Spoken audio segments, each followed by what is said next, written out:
If I told you the truth about life, the kind that never makes it to Instagram, would you believe me?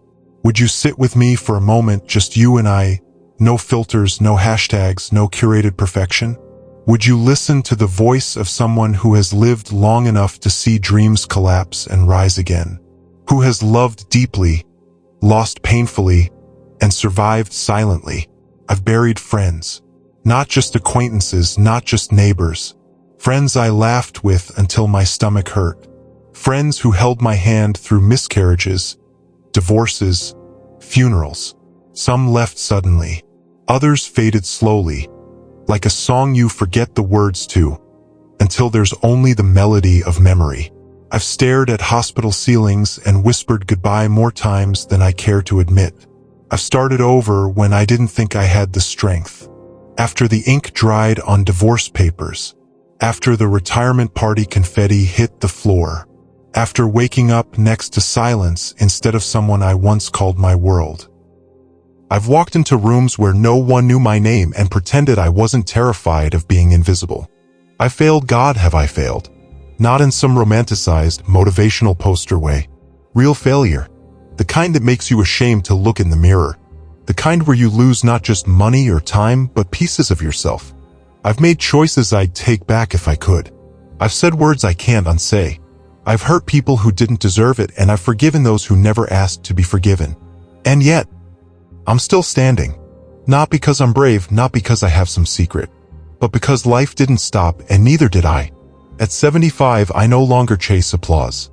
I don't care if my dinner looks Instagram worthy. I eat what warms my bones and brings back the scent of my grandmother's kitchen. I don't worry about who follows me, I cherish those who sit with me even in silence. I don't smile for the camera. I smile when I'm truly happy, even if my teeth aren't perfect anymore. There's a kind of clarity that comes with time. A quiet strength. The world won't tell you this, but peace isn't found in achieving everything. It's found in learning to live with what you didn't. Love, real love, doesn't look like Hollywood. It's messy. It ages. It forgets things. But when it's true, it stays, even if only in the way someone once made you feel safe. I've seen life, not the version you scroll past. The real thing. The kind that knocks the air out of you, then gives you a reason to breathe again. I felt joy that left me speechless and sorrow that almost swallowed me whole. And here's the thing, no one told me the most beautiful parts would be the quiet moments. The coffee in the early morning, the sound of rain on the roof, the unexpected laughter from a child who reminds you of someone long gone. I'm not here to impress you. I'm here to tell you the truth. The kind you can't Photoshop. If you're still listening, stay with me. I have stories to tell, Not because they're extraordinary, but because they're real. And sometimes that's the rarest thing of all. I was born into a world that moved slower. A world without constant buzzing. No flashing screens. No endless scrolling. Just the sound of wind rustling through trees. The clatter of dishes in the sink. The creak of a wooden floor under tired feet. We wrote letters, long ones, with ink that sometimes smudged. And we waited days, sometimes weeks, for a reply. And somehow those words meant more. My days were filled with structure, with roles already written before I was old enough to understand them. You grew up, you helped at home, you learned how to be useful. I wasn't taught to chase dreams. I was taught to make dinner, iron shirts, balance a checkbook. Passion was for poets. Practicality was survival. I married young. That's what we did. We didn't date for years or test compatibility or explore ourselves. We made promises before we even knew what life would ask of us. I had children before I had fully become a woman. I remember standing at the kitchen sink, a baby on my hip, thinking, is this it? Not out of ingratitude, but confusion. Because I had done everything I was told would make me happy, and yet something was missing. I wasn't unhappy, not in the obvious way. But somewhere between packing lunches and folding laundry, I disappeared. I became mom. I became Mrs. I became the person who remembered birthdays, who paid the bills, who stayed up late sewing costumes for school plays. And no one asked how I was. Not even me. There were moments of joy, of course. The first steps, the family vacations, the tiny arms wrapped around my neck.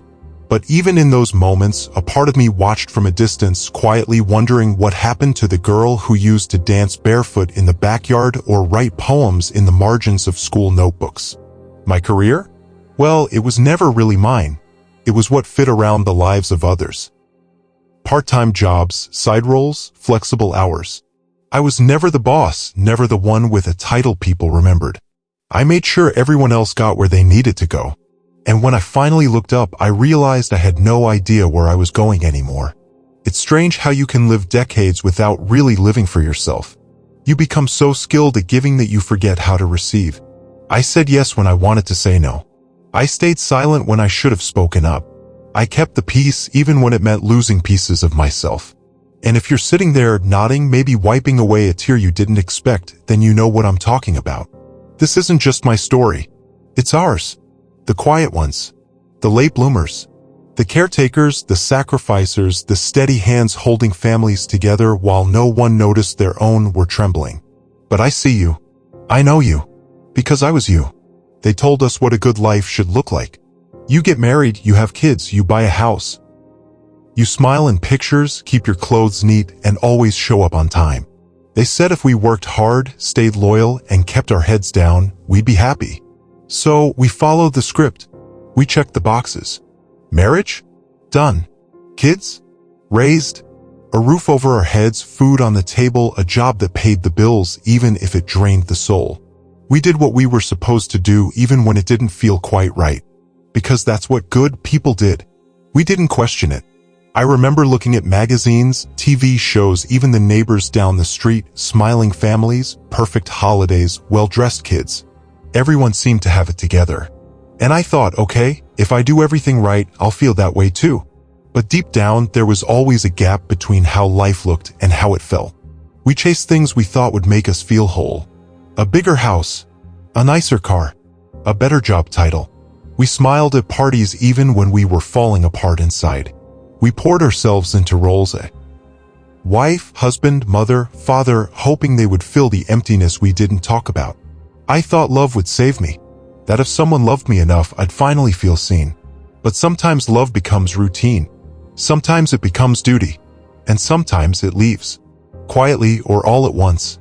And so we learn to pretend, to wear the right smile, give the right answers. I'm fine. We're good. Can't complain. We laughed in photos that sat in albums while our hearts felt heavy. We were told to be grateful, and we were even when we were hurting. No one told us it was okay to feel lost. No one said you don't have to have it all figured out. So we tucked those feelings away. Behind polite nods. Behind late-night glasses of wine. Behind packed schedules and tired eyes. You can sit in a room full of people who love you and still feel alone. You can have everything you thought you wanted and still feel like something's missing. But back then, we didn't have the words for it.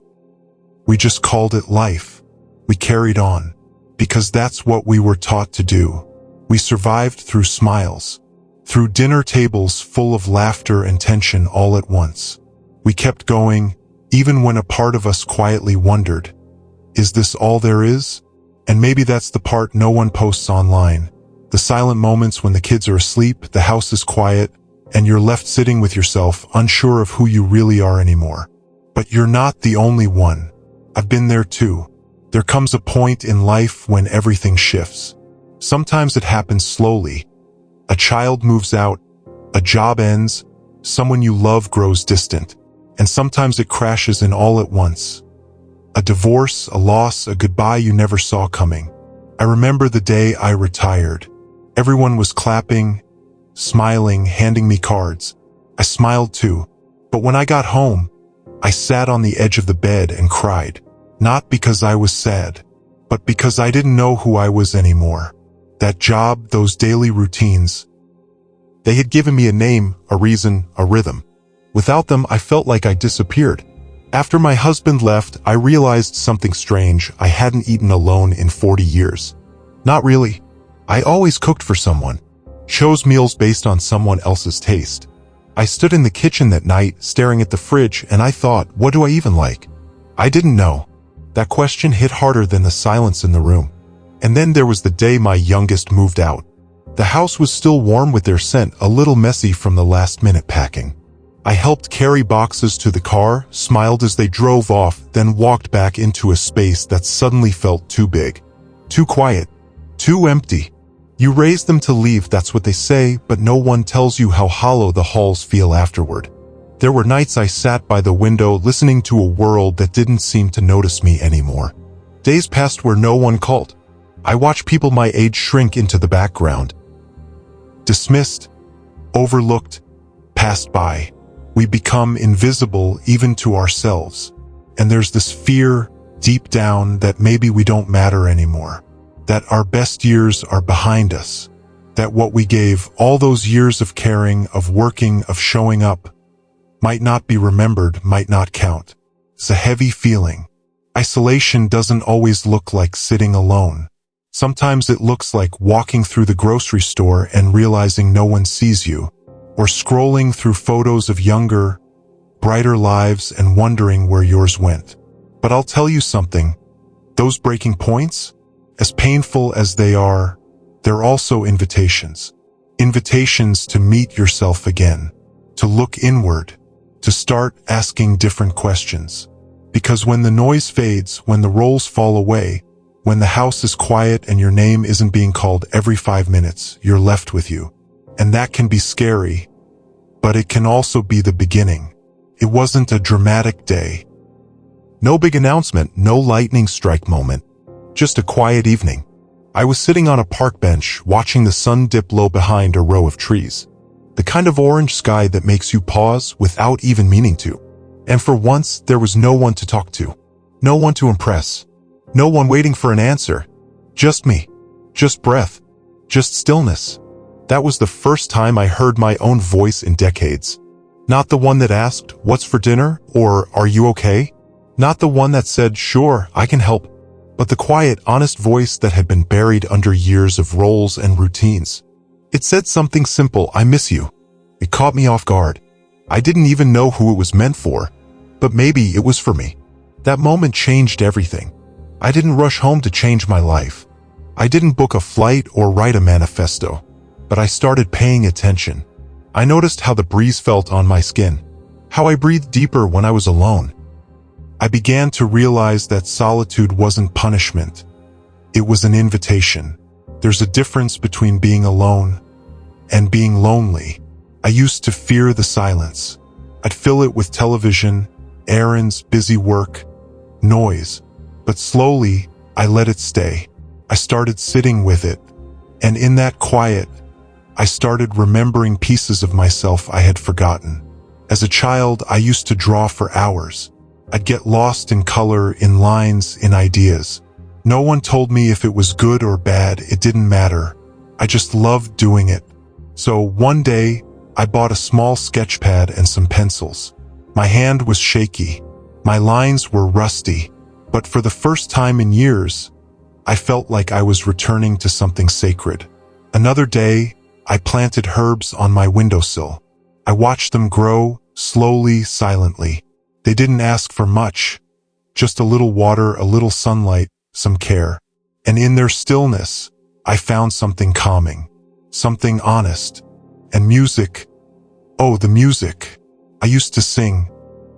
Not for crowds just around the house, but somewhere along the way I stopped. I thought, who wants to hear that?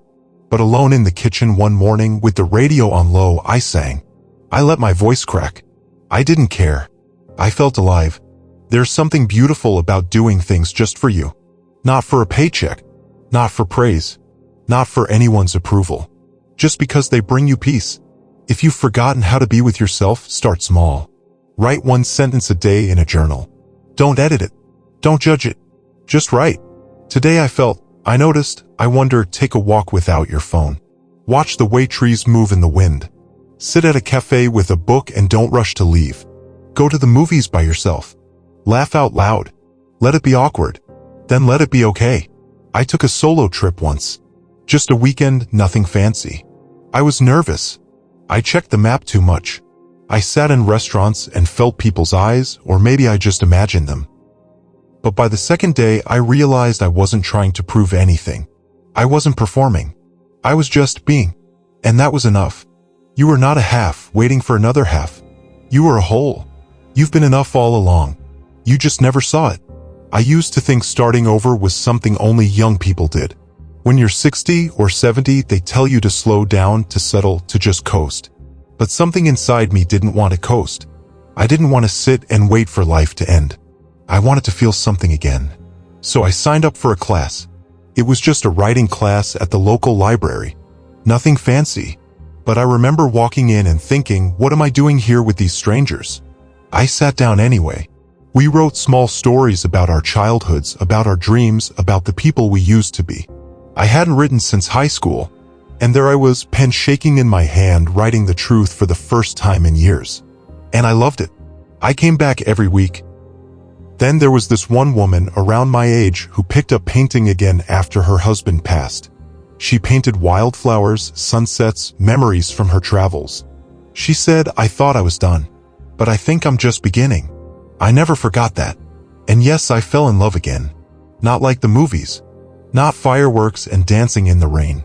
Just quiet understanding. Shared coffee. Long walks. The kind of love that doesn't need to be loud to be real. We met at a community center. I smiled. He smiled back. That was all it took. You see, it's never too late unless you decide it is. I know people in their 70s who started new careers, learned to play piano, found new friends, forgave old ones. Life didn't stop. It just changed. And in many ways, it became more honest. What would you start if you believed it wasn't too late? Would you sing again? Travel somewhere new? Write your story? Learn to swim? Tell someone how you really feel? Don't wait for permission. Don't wait for the perfect moment.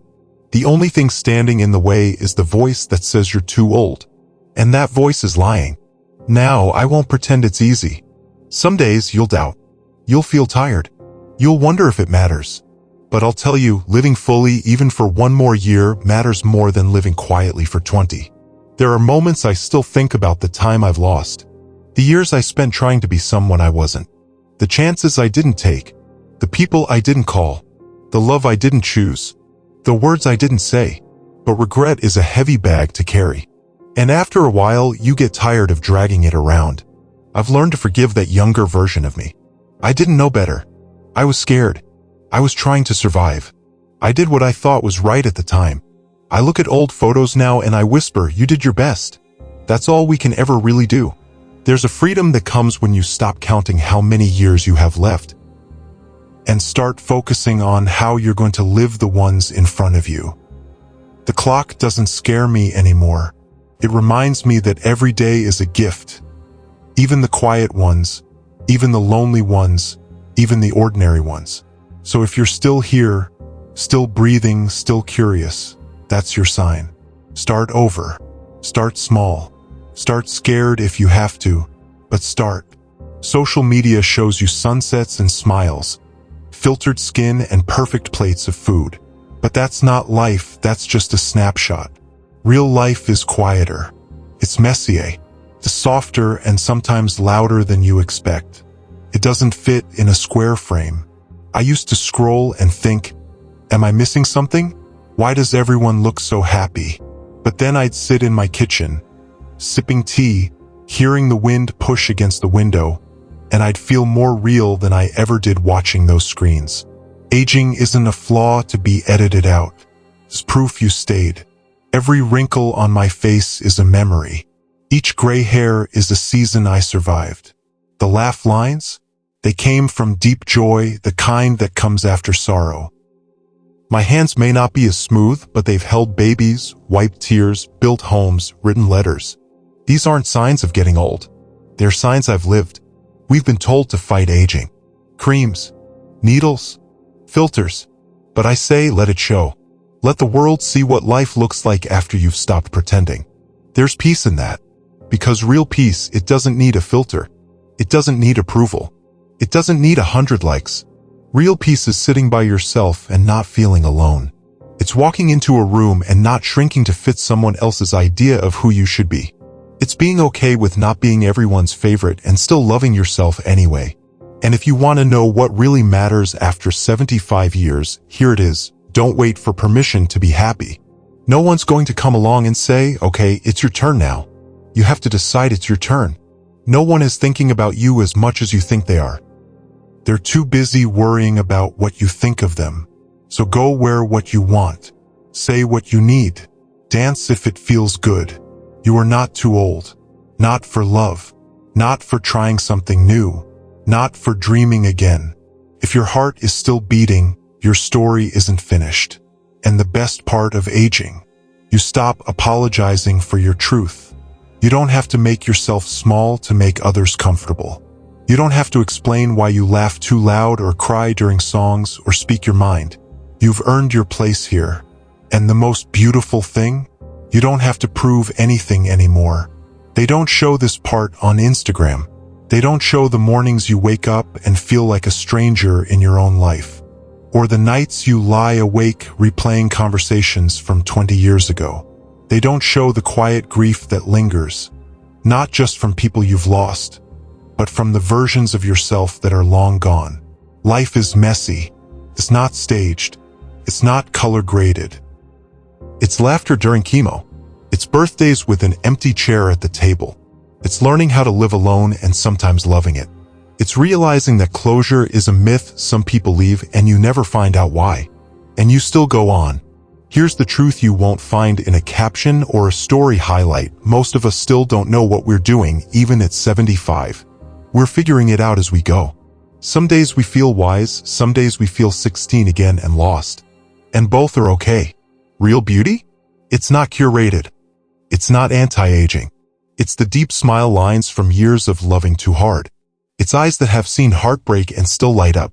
It's a body that's softened, stretched, scarred, and still wakes up every day to carry you forward. I've seen real life, not the filtered one. Real joy isn't loud. It's subtle. It's watching your grandchild take their first steps. It's sitting with a friend in silence, not needing to fill the air. It's cooking for one and still setting the table. It's crying when a song comes on because it reminds you of someone, and letting the tears fall without shame. So now I want to hear from you. What has life taught you? The lesson no one talks about. Write it in the comments. Your words might be the reason someone doesn't give up tonight. Share your story. The real one. The one with cracks and color. Let someone know they're not alone. And if you've made it this far, thank you. In my next video, I'm sharing what it's really like dating after 70. And no, it's not what you think. It's not awkward, or hopeless, or lonely. It's beautiful in ways I never expected. Make sure you've got the bell turned on. You won't want to miss that one. I'm 75. I've made mistakes. I've had great love. I've lost people I thought I'd never live without. I've started over more than once. And if you're still here, still breathing, still wondering if it's too late, it's not. You can start again. You can forgive. You can love. You can grow. You can feel alive, really alive at 60, 70, 80. You're not too old. You're just getting honest. Like this video. Subscribe if it moved something in you. Leave a comment, your truth matters here.